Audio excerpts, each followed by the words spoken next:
ପିଲାମାନେ ଆଜି ଆମେ ଜାଣିବା କିଛି ମହାପୁରୁଷଙ୍କ ବିଷୟରେ ଯେଉଁମାନେ କି ଆମ ଓଡ଼ିଶାରେ ଜନ୍ମଗ୍ରହଣ କରିଥିଲେ ଏବଂ ତାଙ୍କର ମହାନ କାର୍ଯ୍ୟ ପାଇଁ ସେମାନେ କିଛି ଉପାଧି ପାଇଥିଲେ। ତ କିଏ କେଉଁ ଉପାଧି ପାଇଥିଲେ? ଓଡ଼ିଶାର ବରପୁତ୍ରମାନଙ୍କ ବିଷୟରେ ଆଜି ଆମେ ଜାଣିବା। କବି ସୂର୍ଯ୍ୟ, ବଳଦେବ ରଥ, କବି ବର, ରାଧାନାଥ ରାୟ, ଆଦି କବି ସାରଳା ଦାସ, ସନ୍ଥ କବି ଭୀମ ଭୋଇ, କବି ସମ୍ରାଟ ଉପେନ୍ଦ୍ର ଭଞ୍ଜ, ସ୍ୱଭାବ କବି ଗଙ୍ଗାଧର ମେହେର, ବ୍ୟାସ କବି ଫକୀର ମୋହନ ସେନାପତି, ଗଣ କବି ବୈଷ୍ଣବ ପାଣି, ଭକ୍ତ କବି ସାଲବେଗ,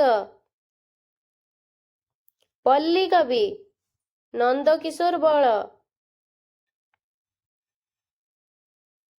କାନ୍ତ କବି ଲକ୍ଷ୍ମୀକାନ୍ତ ମହାପାତ୍ର, କବିଚନ୍ଦ୍ର କାଳୀଚରଣ ପଟ୍ଟନାୟକ, କବି ମଞ୍ଜୁଳ କୃଷ୍ଣପ୍ରସାଦ ବସୁ, ଆଶୁ କବି ଯଦୁମଣି ମହାପାତ୍ର, ବାସ୍ତବବାଦୀ କବି ଗୋପବନ୍ଧୁ ଦାସ, ବ୍ୟଙ୍ଗ କବି ଗୋଦାବରୀଶ ମିଶ୍ର, ଛନ୍ଦ କବି ରାଧାମୋହନ ଗଡ଼ନାୟକ, ଗାୟକ ସୁଧାକର ବାଳକୃଷ୍ଣ ଦାସ, ଗାୟକ ଶିରୋମଣି ରଘୁନାଥ ପାଣିଗ୍ରାହୀ, ଗାୟକ ସମ୍ରାଟ ହରିନାଥ, ଗାୟକ ରତ୍ନ ନିରଞ୍ଜନ କର, ଭଜନ ସମ୍ରାଟ ଭିକାରୀ ବଳ, ଗାୟକ ଭାସ୍କର ଜଗନ୍ନାଥ ବେହେରା, ନାରୀ କବି କୁନ୍ତଳା କୁମାରୀ ସାବତ,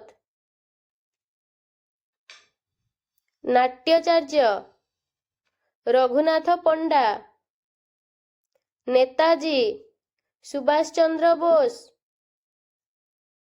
ଉତ୍କଳ ଘଣ୍ଟ ଯଦୁମଣି ମହାପାତ୍ର, ମଞ୍ଚଶ୍ରୀ ଅଶ୍ୱିନୀ କୁମାର ଘୋଷ, କର୍ମବୀର ଗୌରୀଶଙ୍କର ରାୟ, କିଶୋର କଳି ଶ୍ୟାମସୁନ୍ଦର ଦାସ, କବିଚନ୍ଦ୍ର କାଳୀଚରଣ ପଟ୍ଟନାୟକ, ପ୍ରକୃତି କବି ଗଙ୍ଗାଧର ମେହେର, କବି ଶେଖର ଚିନ୍ତାମଣି ରାୟ, ପ୍ରେମିକ କବି ମାୟାଧର ମାନସିଂ। ପିଲେ ଆଶା କରେ ଏଇ ଭିଡ଼ିଓଟି ତମର ବହୁତ କାମରେ ଆସିବ। ତ ଆଜି ପାଇଁ ଏତିକି, ପୁଣି ଦେଖାହବ ଆଉ ଏକ ନୂଆ ଭିଡ଼ିଓରେ। ତ ଯିବା ପୂର୍ବରୁ ଭିଡ଼ିଓଟି ଯଦି କାମରେ ଆସିଛି ତ ଲାଇକ୍, ସେୟାର, ସବସ୍କ୍ରାଇବ